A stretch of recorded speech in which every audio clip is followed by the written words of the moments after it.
How's it going, guys? Back with another Mustang video. So I want to hop on here today, make you guys a decent little video. I know that I've been, kind of absent for the last few days, but I haven't had really any real update for you guys on the car.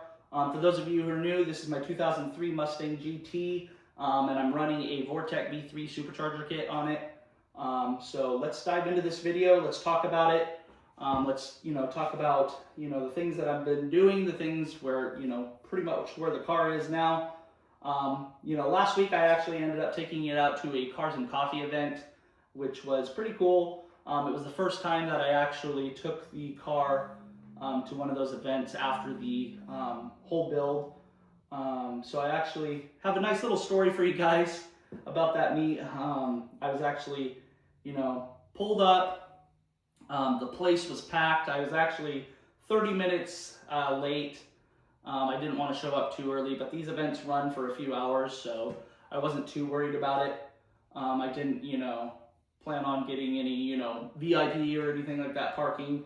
So I actually pulled in, and everybody was like, just shocked. Because I've had, when the car was NA, I would go to these Cars and Coffee events all the time. I'm pretty decently known in the community here, so anyways, this was the first time after the build, and everybody was super excited. I seen, heads turning and stuff like that. That's always a good feeling, and I'm sure that a lot of you know what I'm talking about.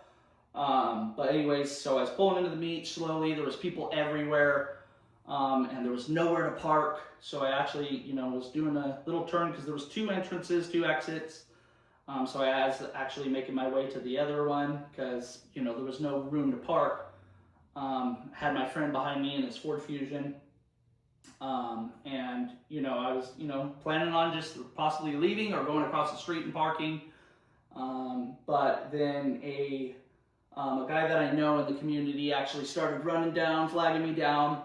He actually drives an SN95 and 97 Ford Mustang, and he was like, I can make you room over here. I can make, he's so excited to actually see the car. He's been following the build too, so it was kind of cool. He had a few Mustangs lined up. He actually is a member in a Mustang group locally here. So they had their Mustangs lined up, and they actually parted the Mustangs and made me a nice little spot. So it kind of felt good. It was cool. Everybody was looking at the car and enjoying it, asking questions and stuff like that. So, everything that us car enthusiasts love. But yeah, that actually ended up being a good day. I actually drove the car around for a few hours, just a couple little hiccups. For those of you who are new, I've been having a slight little issue with the car. It's kind of, I believe it's bypass valve related. I'm running the stock plastic Bosch bypass valve, and I think it's rated for like 6 to 7 PSI. I'm currently running 10 pounds. I've never personally hit it myself. I'm kind of nervous. I've only hit 4 PSI on my gauge a couple times, and then I get I'm still in that kind of state where you don't fully trust the car. I don't even turn on the music. I'm kind of like just waiting for something to happen, something to go wrong, some noise, you know what I mean? I'm sure we've all been there. It's going to take a little bit for me to actually trust this and drive it around and get that smooth hiccups out of there. But I have that bypass valve coming. It's a polished aluminum bypass valve, and it has 3 different springs, and it can be adjusted and stuff like that. It's rated for the Vortec and the Paxton superchargers, non-intercooled. I think the diameter of the inlet and the outlet is actually bigger than the stock, so it's got better flow. I think personally that I'm just having a slight issue with that bypass valve because there is surge. When I let off the throttle, I kind of get a light little jerk, little hiccup, and I've been reading into it, and there is possibly, it could be surge. That bypass valve might not be fully opening, or it's, kind of stuck, or, some sort of problem with it. So I know that there has been issues with it, yeah, so got one of those coming. Yeah, so like another little issue that I'm having with the car, I don't have any check engine lights. I don't have, any codes, anything like that. So, but like I said, another slight little issue that I'm having with the car is when you know, on a cold start, the car's been sitting for a couple days or even a day, I'll come out and try to start it, and yeah, like so I always like to prime the, you know, this car, you know, because it, you know, has an aftermarket fuel system and stuff like that, fuel pump. So you know, I prime it a couple times. You know, I'll turn the car, but not fully turn on the car, but turn it to the on position, and then I'll turn it off, and then I'll turn it on to the on position. I do that about twice, and then I'll, you know, try to start the car. It'll start, but then it'll bog down, and then it'll just die. And then, you know, I'll start it again, and it'll fire right up, and it'll be perfect all day. So I don't know if that is a major issue or is it just a light issue. This is my first, like I've mentioned, supercharger car, centrifugal supercharger build.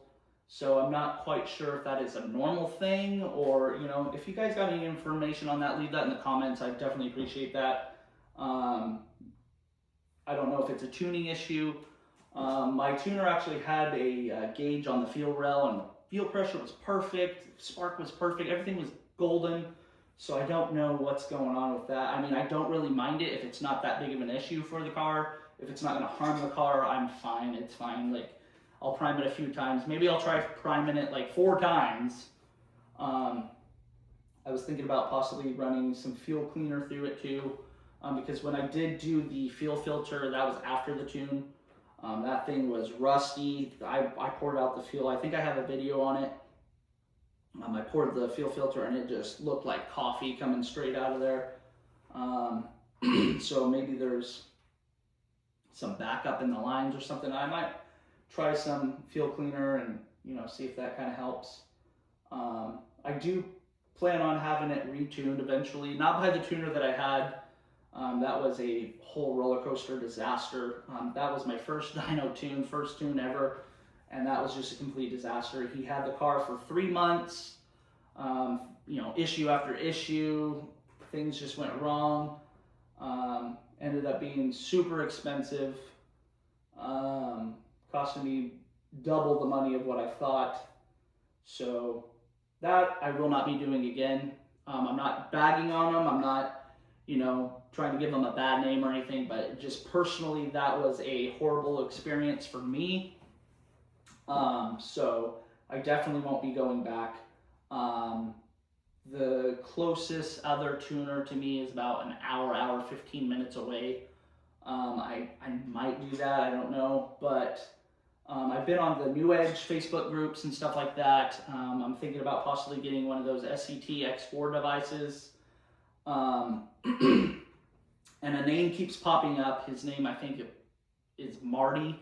I don't know his last name, but Marty keeps popping up. And I guess he is familiar with these cars. He tunes these cars daily. He tunes them, you know, all the time. So that's personally what I want. I want somebody that actually dials in these cars, knows these cars left and right.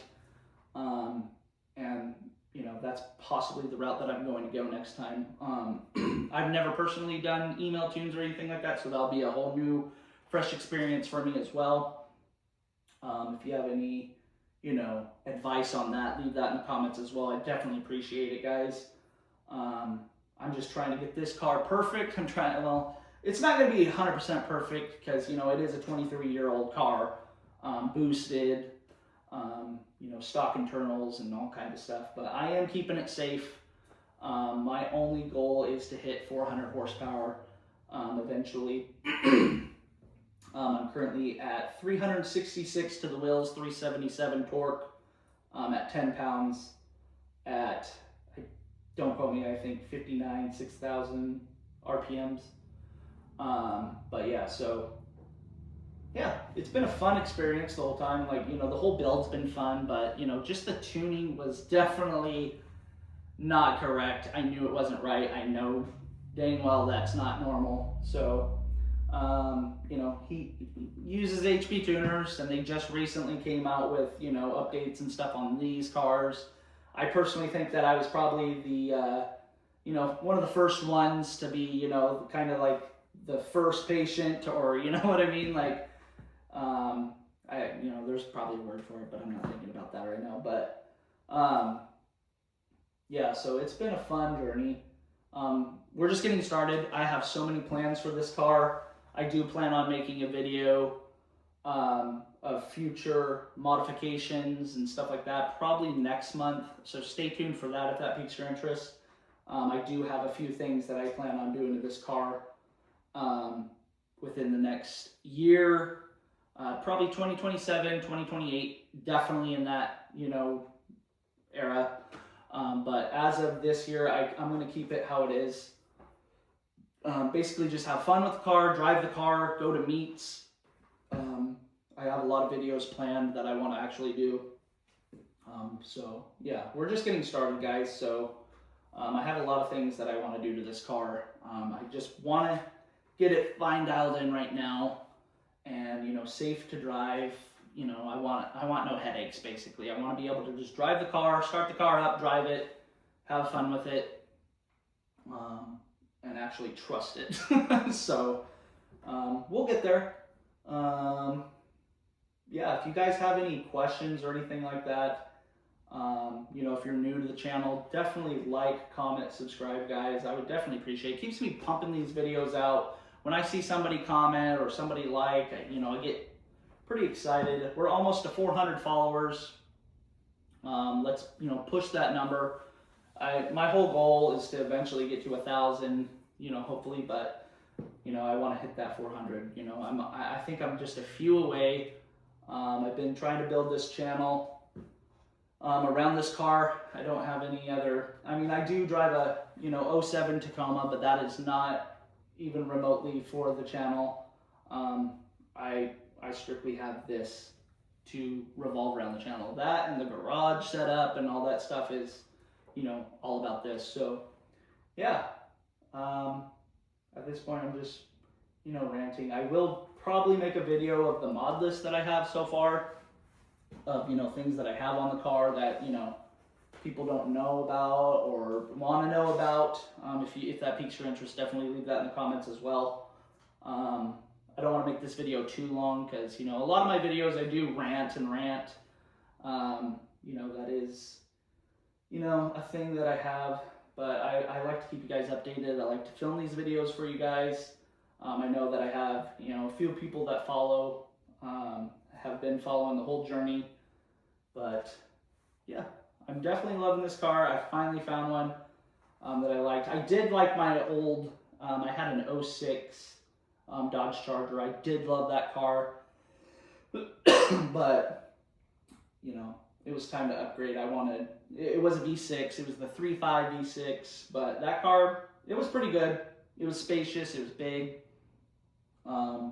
It got with it. I think it had I don't remember, 300 to the wheels or something like that, 250 to the wheels.